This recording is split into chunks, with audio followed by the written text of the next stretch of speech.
Hi, and welcome to episode 19 of the Facilitator Tips video series. My name is Mark Collard.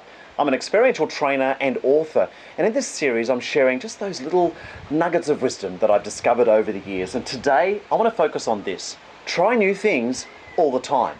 Now, I think at one level we understand the value of doing something new. It keeps it fresh, maybe interested and engaged, but it's about doing it all the time, not just once a year.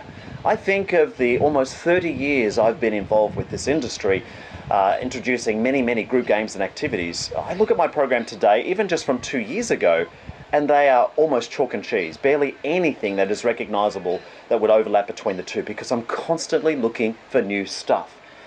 It is easy to sit in this space of safety because it's comfortable and it's routine. You know you're going to achieve success. There's nothing wrong with that. But the value of trying new things moves you into a space of, yes, it could be a little bit risky, but it's going to engage you. You're going to learn in that space because it sits within your stretch zone. And importantly, it becomes new for you as much as it is for your group. And maybe you're one of those people where people come to you looking for new ideas. And so this should just be part of your practice. So for me, my last minute tip would be right now, today, this afternoon, tomorrow, as soon as you can, the next 24 hours, find an opportunity to do something that is new, something you have not done before.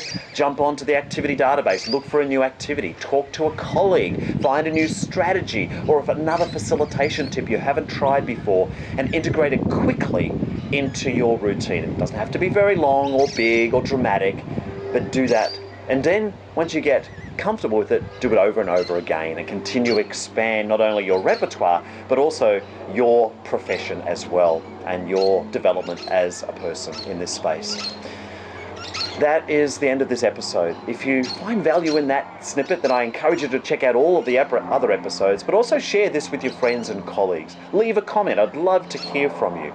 And importantly, if you would like to learn more about other things, go to our show notes, Facilitator Tips /episode 19 at playmeo.com.